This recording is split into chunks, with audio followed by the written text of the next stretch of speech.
재편이라는 확신이 생기면 자격 여하를 막론하고 중책을 맡기는 문재인 정권의 인사수칙에 따라 문재인 정권의 출범과 함께 누구보다도 검사장으로 초고속 승진을 한 검사가 바로 이성윤 서울중앙지검장이다.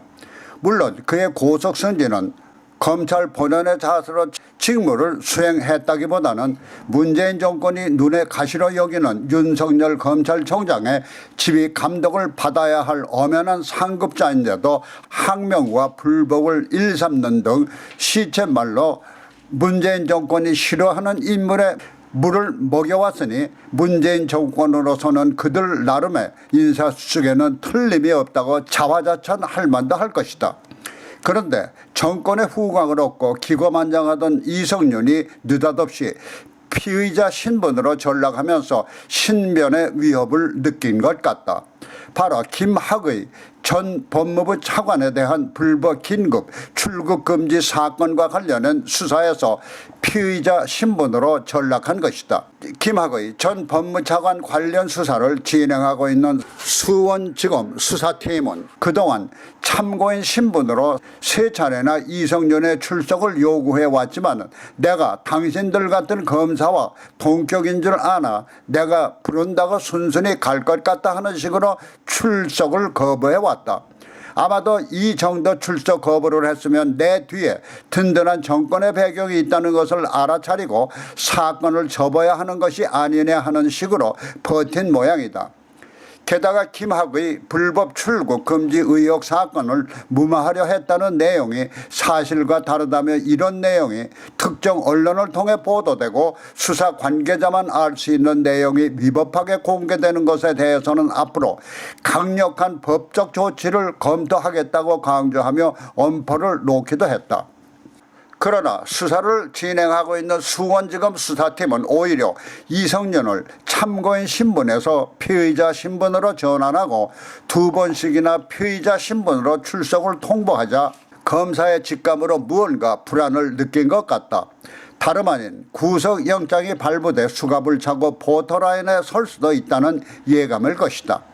검찰 안팎에서는 수원지검 수사팀이 피의자로 신분을 전환하면서까지 끈질기게 이성윤의 소환을 요구하는 것은 이성윤이 아무리 정권의 배경을 믿고 버틴다고 해도 피의자 이성윤의 범죄 혐의에 대한 충분한 소명 자료가 있고 계속 출석에 불응할 때는 체포영장을 청구할 수 있는 것으로 판단하고 있다.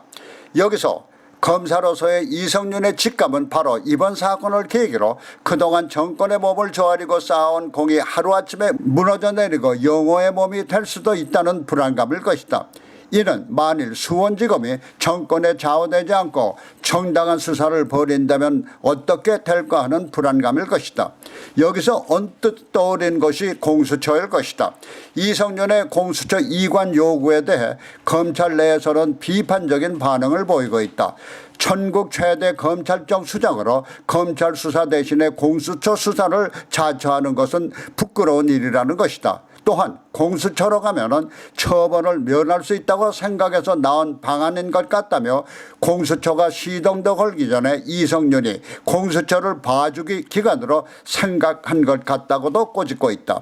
그런데 이성윤에 이어 김학의 전 법무차관 불법 출국 금지 과정에서 서류를 조작한 혐의로 이성윤과 함께 수사를 받고 있는 이규원 검사까지 자신의 사건을 공수처로 이첩해 줄 것을 요구한 것을 보면은 공수처에 믿는 구석이 있는 것 같다. 사실 문재인 정권이 공수처를 만들려는 의도에 별별 정당한 사유를 달았지만은 검찰로서도 충분한 기능을 할 수 있는데도 굳이 검찰의 사생아 같은 기관을 만들려는 것이 정권 친화적 성향의 또 다른 검찰기관을 만들어 검찰 본연의 자세로 현재 수사하고 있는 현 정권의 비리나 앞으로의 비리를 무죄로 둔갑시키는 기관의 필요성 때문이라는 지적을 받아온 것이 사실이다. 그런데 검찰의 수장이라는 이성윤이나 이규원 검사가 자신의 범죄 의혹을 출발도 하지 않은 공수처에서 받겠다는 것은 공수처의 그와 같은 내면을 실토한 것이나 다름이 없다. 그런데 문재인 정권은 검찰을 분열 내지는 약화시키는 공수처도 모자라 검찰 내의 중대 범죄를 수사한다는 중수청을 또 만든다는 것이다. 게다가 이번에는 경찰마저 분열 약화시키기 위한 국가수사본부라는 무슨 막국수 공장 같은 국수본부청까지 만들어 첫 수장의 다른 후보는 모두 탈락시키고 문재인 정권의 친화적 인물을 임명한 것을 보면 현재나 앞으로 정권의 의혹이나 비리 사건을 정권의 친위대 같은 수사기관을 통해서 내로남불로 만들어 아예 국가의 기틀을 말아먹겠다고 작정한 것 같다.